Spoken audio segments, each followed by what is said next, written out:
Welcome to MSL Talk with Tom Caravela, a podcast specifically designed for MSLs and all things field medical.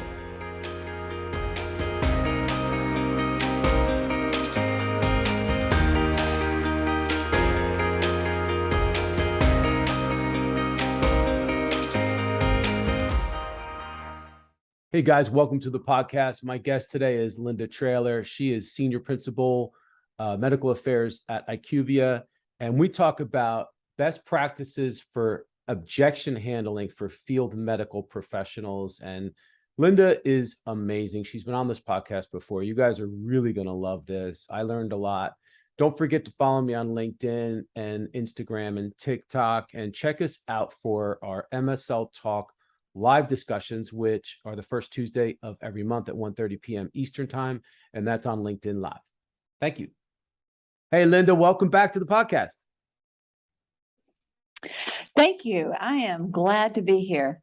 Awesome. I'm excited. The first one was a lot of fun, but this one's going to be, I just, for the folks listening, I actually stalked Linda for this topic and this episode. So basically, backstory is saw Linda at the MSL Society conference, saw that she was doing a workshop and speaking on how MSLs should be handling objections. I couldn't make the session, unfortunately, because I was in another session. I got tied up with something. And I was like, we need this. We have to do this. And as you guys know, Linda's awesome in everything that she does. So I was like, we have to do this. We set up a call. We talked about it. I saw some of her slides, and here we are. We made it. We made it. I'm looking forward to it because it's such a fun workshop. I've given it before in different scenarios under different situations, and every time it's fun. It's always a fun topic. So this is going to be great. Yeah. Yeah. And I want to start with something that you and I talked about a little bit, and that's the objection that MSLs often have to the term objection handling. So yeah. I want to talk about that. Yeah. And it's so funny. It's a mixed review for the most part. I would say most people are comfortable with the terminology, but there's always a group of people that look at it from the perspective of it's a commercial sounding phraseology, and that it implies some level of a perception of sales persona onto the MSL. Right. And so I think one of the things that I discuss around when it comes to dealing with this is we kind of work through that, like the framework that we're going to discuss today around objection handling. I usually start the workshop off by applying it to this objection, to the term objection handling, and we kind of work through the process and to show how I have a goal for the workshop to be able to discuss the framework without anything interfering with engaging with the audience to kind of get to the best solution. And so if the terminology objection handling is causing people to get distracted, then my goal is to alleviate that and us come to, even if it means we call it something else. Rarely does that happen. Most of the time people align at the end when we kind of work the system that it's not the term objection handling, it's the application of the skill set and how you differentiate between your role versus other roles and what that means and how you contextualize objection handling. Yeah. And is it safe to say that the term objection handling could also be synonymous with indifference or negativity or just a bad vibe? We just coin it objection handling. Yeah, I think it's everything you just said and probably even broader in the sense that it's I think there are you have to kind of determine whether it's a real objection or a misconception, or if it's skepticism, Yep. or or everything you just said with regards to, is it a general sort of negative vibe over something? They're, interpreting something in a way that is causing them to not feel comfortable with with say data, for Right. example. So, Yep. yeah. Well, for the sake of this podcast and Yep. to make it simple, we're going to call it objection handling. Perfect. And we're going to call them objections. Now, the question I have is, you mentioned commercial and sales interactions. Yeah. Is objection handling different for MSLs than it is for folks on the sales side? Yeah, that's a great question, and it's a conversation that I've had quite a bit, especially when doing this workshop.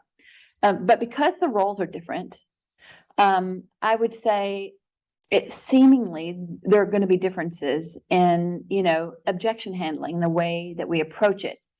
But if we actually step back and unpack that a little bit, we'll see that I would argue that the framework and the skill set to deal with objections, navigating hard conversations, is very comparable between, say, a salesperson and an MSL. However, where the differences are is how each team is incentivized. Right. For instance, commercial and sales, members are incentivized by more revenue objectives and other business objectives around that are tied to the number of how much the product is used. And so they may, and because their KPIs are kind of focused on that, key performance indicators are focused on those business objectives, then they may have a greater sense of urgency in the way they handle objection, that it needs to be more real time, because most of the objections that a sales representative would get is very specific to the product, logistics, how, getting access, patient, payer access, a lot of the elements that are related specifically to the product. And so they are incentivized to move more quickly through the objection handling process. That makes total sense. Yeah, right? Makes total sense. The mission is different. Yeah. Yeah. For an MSL, we're incentivized by, furthering a relationship, right? Or improving, the clinician's practice through education, or looking at improved patient outcomes. We have a different mechanism for measuring impact. And so the way we look at objections is really, does it interfere or does it have an impact on the goal we have in developing that relationship? Got you. Yep. Makes total sense. So let's talk about the framework, because you've mentioned it. I'm excited. I want to jump right into that. What is this? Absolutely. What is this framework you speak of? So, it's funny because I believe heavily in frameworks when it comes to a lot of different skill sets we need to practice and in order to optimize our time with clinicians and thought leaders and KOLs, because that time is getting more precious and harder to get.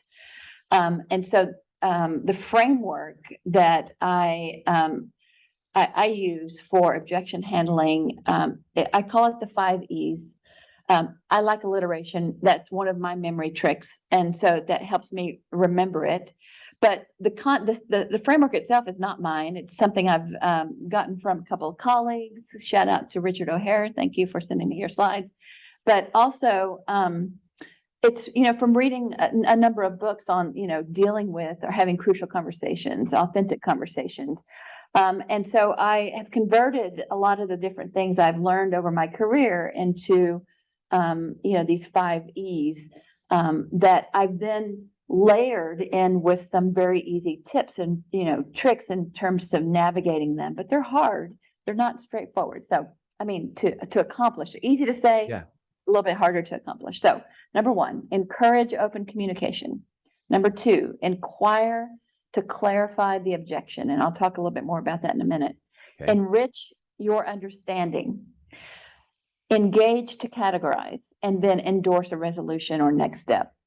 So if we kind of go back and look at each one of those 5 E's, encourage open communication is really about everything like Doug Yao was on your podcast, and he talks about EQ. This is earning trust is one of those things that is something that you have to employ all of your soft skills for. It's really being authentic, doing the work right. You show up prepared. This is where you have to sort of understand your skill sets and know your audience. And a lot of the prep work that goes into it, all of that culminates into the physician feeling like they're getting value from this exchange, and they are going to be more open in their conversation. And then that's when you kind of move into, and sometimes this is done, 1 and 2 almost go hand in hand, inquire to clarify. And this is really, it's not about trying to, at this point, categorize the objection yet, because you really need to validate that you're hearing the right thing, right? And so some of the things, the tools that I have picked up, and one of my favorite authors is Chris Voss, and his book, Never Split the Difference. Great book. But awesome book. It's a really great book. But he talks a lot about mirroring and labeling. And some of if you practice those, some of those actually allow the conversation to not get distracted by, any of the nuance, and really focus in on understanding, because it requires you to be present and to listen. And so mirroring is simply just, the nonverbal, making sure that, you have a similar, body language style to your audience. And that's just, human nature 101. And it works. It just takes practice. And then the labeling is just, as it implies, it really is saying, when you inquire about, you say, I heard this, is this what you intended? And you use their words and in your explanation. So mirroring and labeling are sort of overlap, but they are, really easy tools. If you practice, that can kind of make sure you really understand what their objection is, or what they're stating their objection is. Yeah. And then you enrich your understanding. This is the classic, who, what, when, where, why, all the questions, the open-ended questions that you have to ask to get them talking. And this is where you start to understand not just what their objection is, but why, they have the objection that they have. And then engaging to categorize. This is where, as you started the conversation about, is an objection this? Well, objection can be a lot of things, and it can be categorized into some broad, big picture categories. And misconception, skepticism, or real objection. And a real objection means, in the MSL perspective lens, is that there's missing data, or the quality of the data is not what the thought leader or KOL is expecting. Or a real objection is that they treat their practice, they treat patients in a certain way, and introducing this new product, whatever it is going to disrupt that. And the objection is that is not worth the gain, and so you have to navigate. That's a real objection.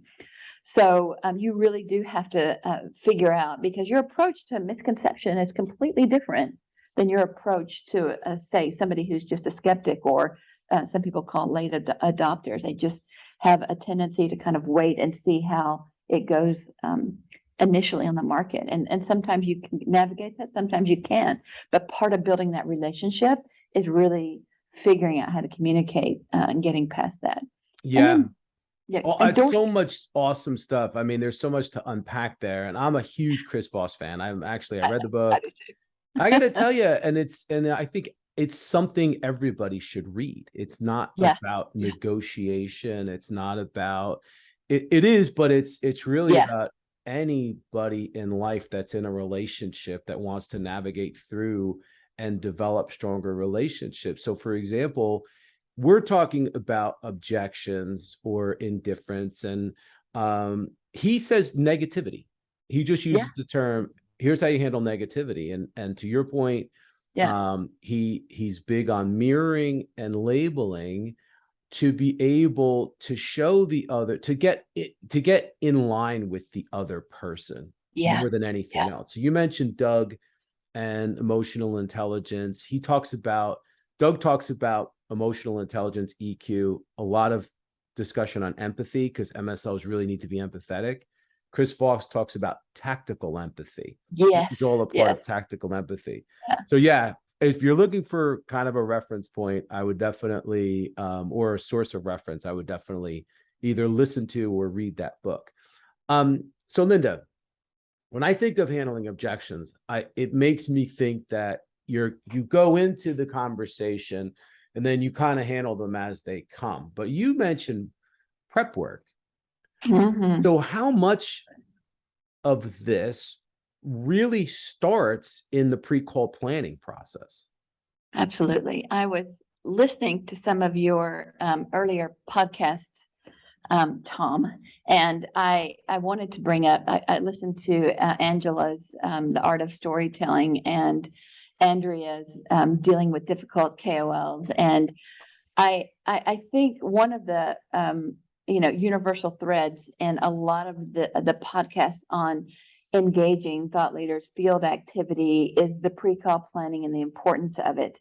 And so as it's required for developing a story, as it's required to developing your plan to navigate a difficult KOL, navigating objection handling requires the same amount of planning. And oftentimes having that framework, it helps, categorize and bucket and your approach so that you can build a plan to really engage that KOL and come to an understanding and further relationship and develop your goals.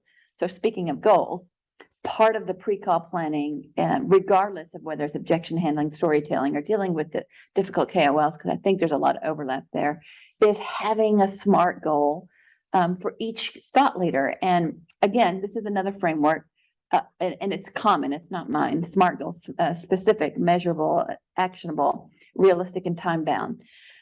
It's really, really critical.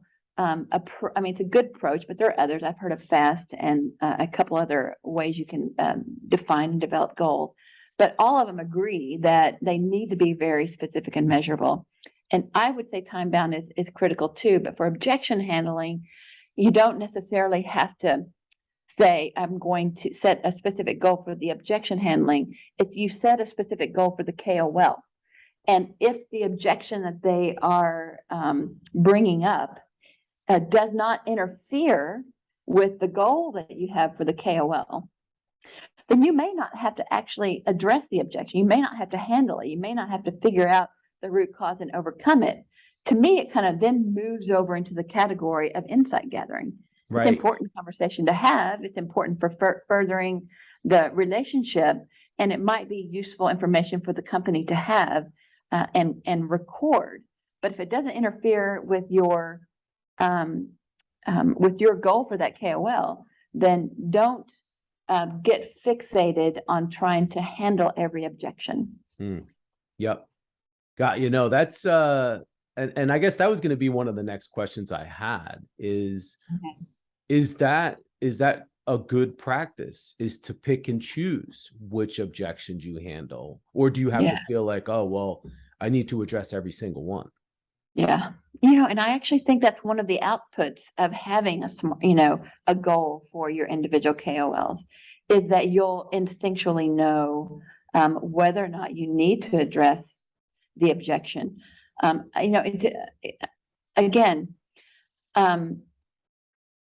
let me give you an example. Yeah. When I was working for a company in my past, I had a KOL that it was a pretty significant objection that he thought that our product did not belong in the guidelines.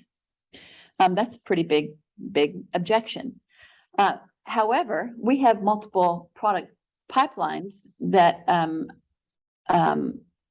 at the company I was working for, and my goal for that KOL had nothing to do with the product line that he had the objection for.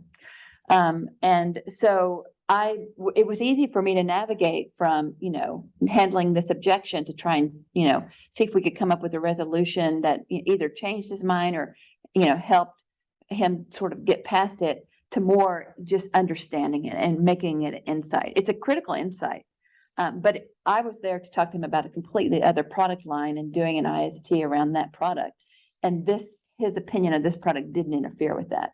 So to me, I navigated as an insight gathering conversation, but quickly then got to the goal of what I needed from him and redirecting the conversation back to that. So that's what I mean is Yep. you really need to go in with a plan and be able to contextualize these objections into something that needs to be addressed or something that can be just an insight and monitored and understood as a relationship development tool. It makes total sense. And again, this is where the emotional intelligence comes in, because you really have to you have to have that self-awareness to know Yes. how you're going to shift from insights gathering to objection handling to, okay, now I have to get back on track with whatever my strategic objectives are and not just steamroll into the whole situation, right? Absolutely. Absolutely. So Because it can go speaking, down a rabbit hole for sure. well, yeah, and Yeah. these aren't we're not talking about easy KOL conversations. We're talking about this goes right into that category of how to handle difficult KOLs. So what mistakes do you see MSLs making when it comes to objection handling? Yeah. I think the most common mistake is not practicing for these types of events and scenarios, because I think we spend as MSLs a lot of time trying to understand the data we're presenting, trying to get prepared for either a presentation or a conversation around a specific topic, and not, dedicating enough time for the unforeseen parts of the conversation. So, whatever else you do, have it, whether you use the 5Es or a different framework, have some sort of plan for preparing for questions, anticipated questions, objections, so that you don't have to be concerned about how you're going to approach it, that you'll easily navigate into that conversation if it's a practice thing. You get less stressed if you know that if this comes up, I'm prepared. And so you get more out of it. The conversation's richer, the output's richer. You end up probably furthering in the relationship in a significant way. So practicing out loud and using your team. Good teams help each other out when it comes to some of these hard conversations. So not dedicating enough time in the relationship development process to assess that KOL. Right. I mean, I think you really need to get a read on them before, you kind of dive into your objection handling process. You need to know your audience, kind of like Andrea and Angela were talking about. Yeah. So as people are practicing and planning, what examples of objections do you think they should be prepared to plan for, or they should expect and use to practice? Yeah, that's a great, and I would highly encourage teams to make this a team exercise. Yeah. Because a lot of the objections are not unique or one-offs. They're common for therapeutics. The most common objections are adverse events, data interpretation, study design, patient profile. We'll hear a lot of times in the field, my patient doesn't look like, that patient. Or for devices, it's hard to use. What I'm doing works. For diagnostics, it's like this. How is this information going to change my practice? It's not going to change the way I treat my patients. So, whatever all of these objections that I just kind of listed that are common for each of the types of medical products are something that you can practice as a team and get ready for, and trust the framework. Yeah. So I think, AEs is a classic one. And so you really, to address, and there are a number of ways you can address it. It's not just a data play. You can't just say, or a REMS. Let's say you have a a REMS program for, you know, these products that require a lot of mitigation for the, you know, to treat the and manage the adverse events. It's also understanding why they feel that way. So again, trust the process, because sometimes if it's just a misconception, you don't have to go down all of the data play. You could actually have an understanding of why they're concerned about it. And it could be just one patient that came in and gave them a hard time about, you know, specific type of AE. And then you get to have a rich conversation around that patient case as opposed to the data play. So don't assume that your approach to, say, an AE conversation, an adverse event conversation, is going to be a data play. You need to go through work the process, even if it's a AE that you have heard, I mean, a objection that you've heard before. Work the process, because sometimes you might uncover nuance that kind of leads you down a different path. Sure. I mean, it makes total sense. There's got to be standard objections that certain companies and certain teams are hearing all the time. Mm-hmm. So if there's a workshop or a training session or part of onboarding where it's like, hey, be prepared because these top 6 things, I don't know, are what you should be prepared for. And this, again, gets back into that preparation piece, which is always so important. And I always keep coming back to that, because I don't think as professionals, we take enough time to prepare. I think that we're very on to the next thing, checking boxes. And we don't take enough time to prepare and pre-call plans. So I think that that's awesome advice. So what about the concept of MSLs keeping opinions to themselves? How do you feel about that? And I think that's a pretty important topic to discuss, especially as it relates to objection handling, because a lot of times that conversation will navigate down a sharing of experiences or interpretation of data. And this is a little bit one of my hot topics, because I've heard, you know, medical affairs leaders say things like, it's not your job as an MSL to share your opinion. And I think that's an objection that I work the process. And a lot of times what it comes down to is it's usually compliance or legal that is concerned with an MSL providing treatment recommendations, or putting navigating a conversation that might put patients at an increased risk. So patient risk is really the core of what some people say, MSL should be fair and balanced and keep their opinions to themselves. I disagree with that. These are highly educated people that should come in, and the part of the value they bring is that conversation, that value add of being an expert, that you can have a thought partner when having a dialogue around whatever the topic.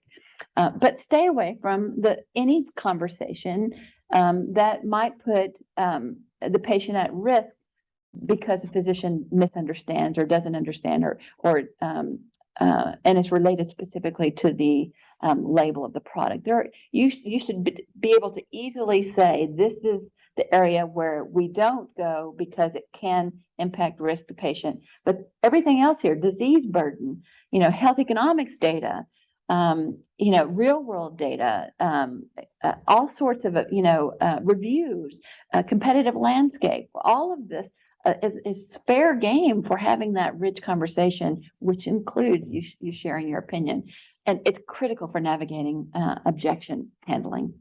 I agree. A lot of times you have to. Yeah, I totally agree. And I think that there's a certain amount of personality and finesse that you need to put into things to really develop a level of trust. You just have to be careful, and you have to be smart about sticking to what the organization is preparing you for, and the information that you're learning that needs to be communicated, and just be very careful. So what else is there? Anything else, any other tips, anything that we missed? I love this conversation. I think that it's really important. But what is there anything else that we might have missed? I would say, other than prepare and practice out loud, I would say get a mentor.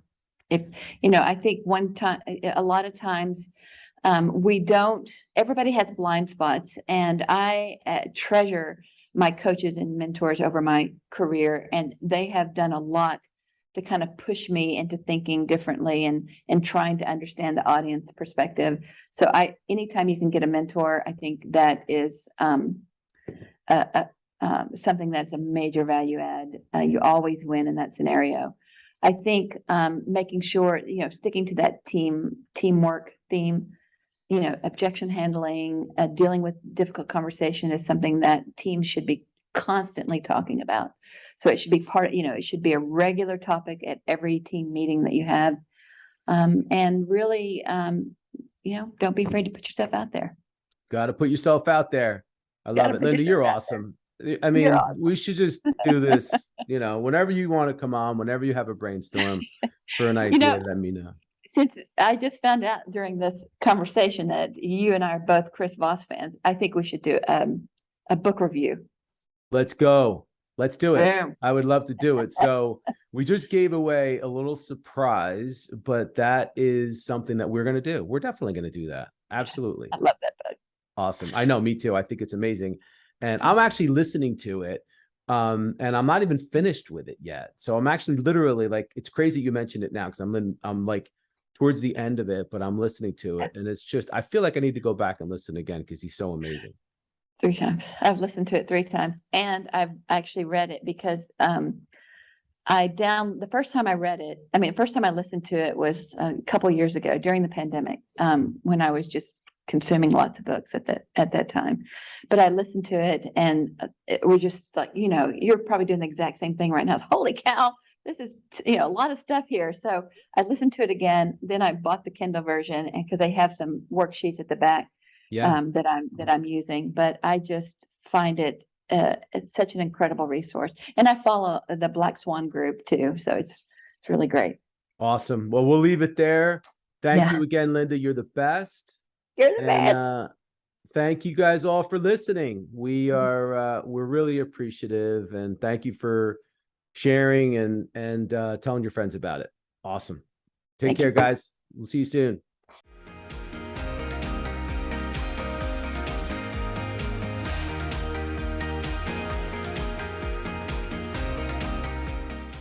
Thank you so much for listening to the show. If you've enjoyed it, please subscribe so that you don't miss episodes in the future, and feel free to leave a rating or a review or a comment.